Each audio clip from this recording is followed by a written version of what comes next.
Welcome back to my YouTube channel. కొత్తగా చూస్తున్నారు, like చేయండి, షేర్ చేయండి, అలాగే సబ్స్క్రైబ్ చేసుకోవడం మాత్రం మర్చిపోకండి. సో ఈరోజు వీడియో టాపిక్ వచ్చేసి అసలు మ్యాజిక్ అంటే ఏంటి, మెటలిజం ఏంటి, రెండింటికి డిఫరెన్స్ ఏంటో నేను చెప్పబోతున్నాను. సో ఇంకెందుకు వెయిటింగ్, వీడియోలో ఒక చిన్న రిక్వెస్ట్, చాలామంది వీడియో చూస్తున్నారు కానీ లైక్ చేయట్లేదు, చాలామందికి వెళ్తుంది. సో వాళ్ళు కూడా మన ఛానల్లోకి వస్తారు. సో మీరు లైక్ చేయడం వల్ల నాకు ఇంకా ఇంట్రెస్ట్ వస్తుంది. సో ఇంకా మీకు మంచి గుడ్ కంటెంట్ అయితే ఇవ్వగలను. సో ఆల్రెడీ మీకు చెప్పాను ఈరోజు టాపిక్ ఏంటో, మ్యాజిక్ అంటే ఏంటి, మెటలిజం అంటే ఏంటో.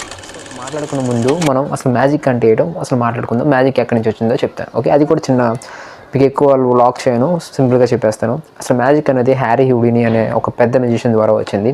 ఆయన ఎప్పుడో చాలా పూర్వ మ్యూజిషియన్ అనమాట. అతనే అసలు మ్యాజిక్ కనిపెట్టింది, హ్యారీ హూడినీ. మీకు స్క్రీన్ మీద కనిపిస్తుంది కదా, ఆయన హ్యారీ హూడినీ.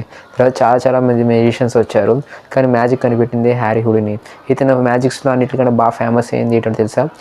స్ట్రైట్ జాకెట్ అనే మ్యాజిక్. ఇది వరల్డ్ వైడ్ చాలా ఫేమస్ మ్యాజిక్. ఇప్పటికి చాలామంది కూడా చేశారు ఆయన తర్వాత. సో ఇది అనమాట మ్యాజిక్ సంబంధించిన హిస్టరీ. కానీ అసలు మెటలిజం అంటే ఏంటో ఇప్పుడు చెప్తాను. సో అసలు మెటలిజం అంటే ఒక మైండ్ని, అంటే ఒక పర్సన్ మైండ్ని చదవడం అనమాట. స్టేజెస్ మీద మీరు చూస్తే చాలామంది మ్యూజిషియన్స్ ఆడియన్స్ని స్టేజ్ మీద పిలిచి వాళ్ళని ఒక మైండ్లోని ఒక పర్సన్ పేరు థింక్ చేయడం కానీ, లేదా వాళ్ళ లక్కీ నెంబర్ లేదా వాళ్ళ ఫోన్ నెంబర్ కూడా చెప్తారనమాట. అంతేందుకు ఏటీఎం పిన్ నెంబర్స్ కూడా ఈజీగా వాళ్ళు మైండ్ రీడింగ్ చేసి చెప్తారు. అది ఓన్లీ మెటలిజం యూజ్ చేసి. ఈ మెటలిజం సబ్జెక్ట్ అనేది ఎంతో పురాతకాలం నుంచి వస్తూనే ఉంది. సో ఈ మెటలిజం యూజ్ చేసి మనం ఏదైనా చేయొచ్చు. అంటే ఒకవేళ ఏటీఎం పిన్ తెలుసుకోవచ్చు, లేదా మైండ్ రీడింగ్ చేసి, ఇదంతా ఒకటే అనమాట. మైండ్ రీడింగ్ అయినా మెటలిజం అయినా కన్ఫ్యూజ్ అవ్వద్దు, రెండు ఒకటే సబ్జెక్ట్. ఈ సబ్జెక్ట్ అనేది మనకి చాలా కష్టం నేర్చుకోవడం అనేది. ఎన్నో ఇయర్స్ ప్రాక్టీస్ అవుతాయి కానీ ఇది రాదు. చాలా హార్డ్ వర్క్ చేయాలి. దీంట్లో ఎంతోమంది టాప్ మ్యూజిషియన్స్ ఉన్నారు. టెలివిజన్ షోస్లో కూడా మనం చూడవచ్చు అనమాట. ఇలాంటి చాలామంది ఫేమస్ మ్యూజిషియన్స్ ఎంతోమంది చాలా పైకి ఎదిగారు ఇది యూజ్ చేసి. సో మెటలిజం అనేది చాలా కష్టమైన సబ్జెక్ట్. ఈ ప్రపంచంలోనే చాలా కష్టమైన సబ్జెక్ట్ అనేది మెటలిజం.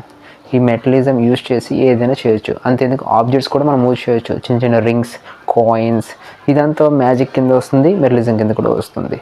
మెటలిజం అనేది కార్డ్స్ని యూజ్ చేస్తారు. ప్లేయింగ్ కార్డ్స్లో ఒక కార్డ్ని చూసుకొని దాన్ని సెలెక్ట్ చేసుకోమంటారు. ఒక కార్డ్ని, ఆ కార్డ్ని ఈజీగా వాళ్ళు చెప్పేస్తారు. అది మ్యూజిషియన్స్కి పాసిబుల్ అనమాట. అంతేందుకు మనం కూడా మ్యూజిషియనే కదా, అందరికీ తెలిసిందే. అది నాకు కూడా బాగా వచ్చు. సో అదనమాట మెటలిజం అనేది. ఇది అయితే కంప్లీట్ అయింది. ఎవరు కన్ఫ్యూజ్ అవ్వదు, ఎందుకంటే మ్యాజిక్ అన్నా మెటలిజం అన్నా ఒకటే, కాకపోతే నేమ్స్ మాత్రం సపరేట్గా ఉంటాయి. ఈసారి అయితే ఒక మంచి వీడియోతో వచ్చేస్తాను. వీడియో నచ్చింది అనుకుంటే లైక్ చేయండి, షేర్ చేయండి, సబ్స్క్రైబ్ చేసుకోవడం మాత్రం మర్చిపోకండి. ఆఫ్ పవన్.